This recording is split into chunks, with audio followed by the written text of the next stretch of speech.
The movie begins at the funeral of a teenage boy named Darren Shan. Everyone is devastated at his loss, but shockingly, it turns out that he is very much alive. In fact, he is seen inside the coffin playing video games. The scene then cuts to the past, and Darren explains how good his life was going. He was popular in school, had cool friends and good grades, which made his parents proud of him. The only negative part about his life was his childhood best friend, Steve. One day at school, Steve convinces Darren to bunk their history class. The two then head to the rooftop where Steve destroys several light bulbs by throwing stones at them. He then challenges his friend to do the same, but right then, their history teacher overhears the commotion coming from the roof. As a result, the boys are caught, and their respective parents are informed. Darren comes off the worst of it, as his parents had always believed him to be an ideal student. They scold him ruthlessly, and also ground him for 2 whole months. Furthermore, they forbid him from staying friends with Steve, citing that he is a bad influence. It's true, Steve's a douche. The next day, while walking to school, Darren informs Steve that his parents want him to break off their friendship. Upon hearing this, the latter is disheartened, and he accuses Darren of never standing up for himself. As they quarrel, a limousine passes by and a man inside throws out a flyer, which lands in front of them. It turns out to be an invitation to a circus event called a freak show. The flyer claims that it is held once every 500 years. The boys recall their teacher giving them a warning against attending the show because of its illegal nature, but they nevertheless decide to go to the circus. Later that night, Darren and Steve sneak out of their homes and head to the circus on their bicycles. It's revealed that the boys have peculiar interests. Darren is a big fan of spiders, while Steve is obsessed with vampires. At the venue, they buy a ticket from a dwarf human-like creature hiding behind a curtain. However, when Steve hands it the cash, the creature bites his hand and runs away.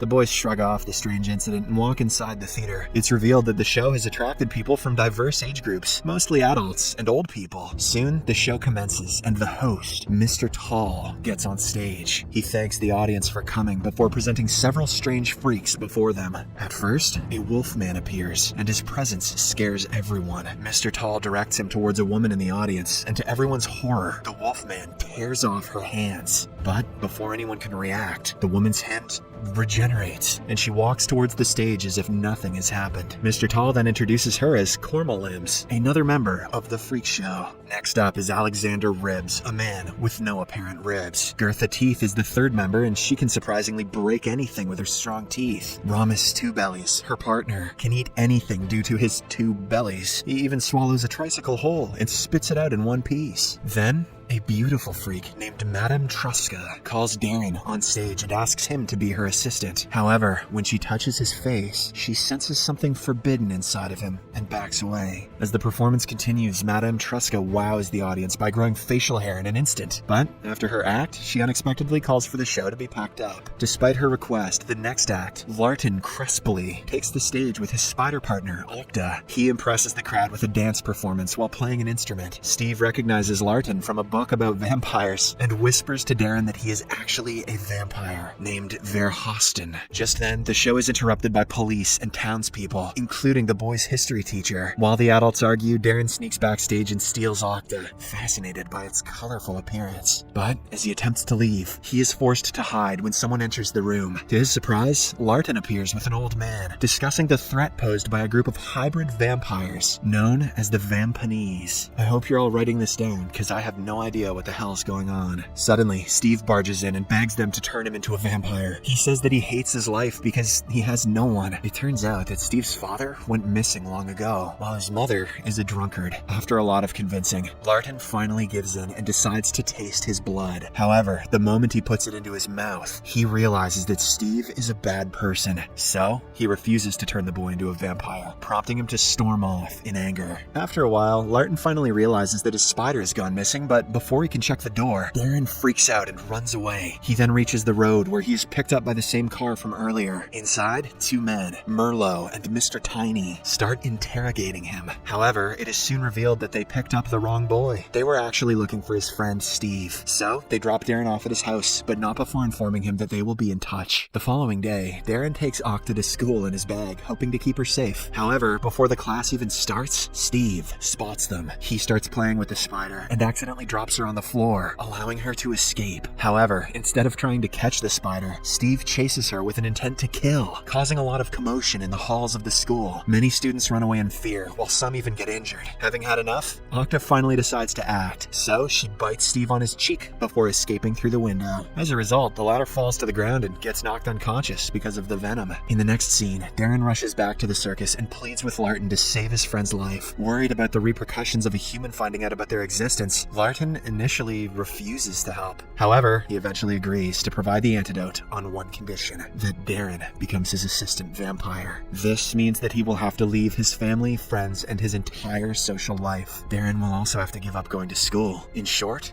he will have to die. Despite the dire repercussions, Darren, who is desperate to save his friend, agrees to the conditions and receives Larton's vampire blood. After this, they race to the hospital to save Steve's life. Larton immediately administers him with the antidote, which fortunately works, and Steve starts to recover. The movie then cuts to a few days later, where Darren begins to feel his body reacting to Larton's vampire blood. He starts craving raw meat. One day, he also gets a very tempting urge to kill and suck his sister's blood. However, he ultimately refrains himself from his bloodlust and runs back to his room. There, he finds a Larton sitting in the corner, reading his books. Larton warns Darren that he needs to leave his home, as he is a threat to himself and his family. Darren doesn't want to do so, but after coming really close to harming his own sister, he decides to leave. However, he also doesn't want his parents to keep worrying about him forever, so he decides to fake his death. Later that night, on the rooftop of the house, Larton assists Darren in the act by breaking his neck. This will make everyone believe that he accidentally fell to his demise. The movie then cuts to the present. At Darren's funeral, all his friends, teachers, and family pay their respects, while Darren is alive and well, inside the coffin playing games on his phone. The same night, Larton digs up the grave and gets Darren out of the coffin. But before they can leave, Merlot arrives out of nowhere and ambushes them. Fortunately, Larton fights him off and manages to subdue him temporarily. Following the close call, he takes Darren to the freak show campgrounds, where they meet a girl named Rebecca. Meanwhile, Steve is grief-stricken by his friend's death. As a result, he distances himself from society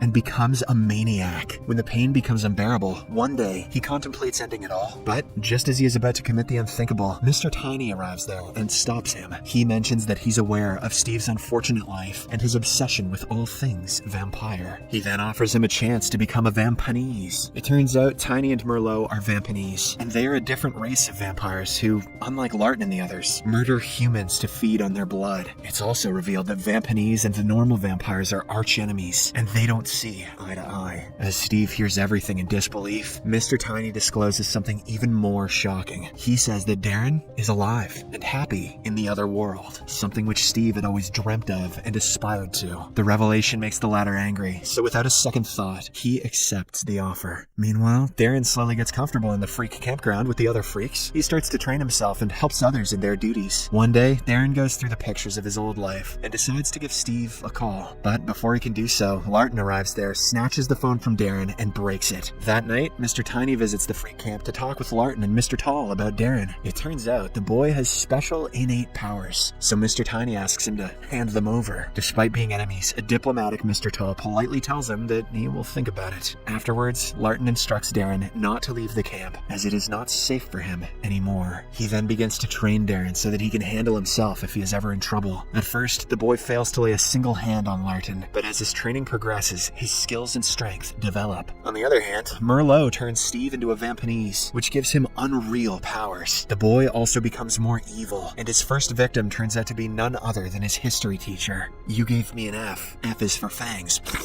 Meanwhile, as Darren begins to feel hungry, he starts craving for fresh blood. To remedy this, Larton takes him to a nearby farm and sedates a man. He says that vampires never kill people, they just borrow their blood. However, despite his hunger, Darren cannot bring himself to do it, so they return back to the camp. Shortly after, the freaks' peaceful campground is suddenly invaded by a group of ruthless vampanese. Chaos ensues as the two sides engage in a brutal fight, resulting in a lot of bloodshed. It becomes clear that the vampanese are searching for Darren, and soon enough, they find him hiding inside a costume room with Rebecca. The vampanese attack Darren and a fierce brawl breaks out. But fortunately, thanks to the timely arrival of Larton, Mr. Tall, and the other freaks, the fight is eventually broken off, and Darren is saved from certain doom. However, when the dust settles, it is revealed that Merlot has kidnapped Rebecca. The following morning, Darren sets off to find her as he blames himself for the entire incident. In the meantime, Mr. Tiny kidnaps his family, hoping to lure him into a trap. After a while, Darren arrives at his home and finds it empty. He then notices a flyer on the table inviting him to the circus. Meanwhile, Larton also decides to join in on the fight, and so he gathers his weapons. In the next scene, Darren makes his way to the circus, where he finds Rebecca and his family tied and hung up on the wall. He is also perplexed to see Steve with the Vampanese. Nevertheless, he attacks his former best friend without any hesitation, while Larton also arrives and starts tussling with Merlot. As Darren has not consumed any blood, he becomes very weak and easily gets bruised as compared to Steve. But right then, Rebecca frees herself and orders Darren to drink her blood so that he can get his energy back. Initially, he refuses to comply, but when Rebecca assures him that she will be fine, he sucks her blood. Elsewhere, Larton ends up being wounded very badly, but despite this,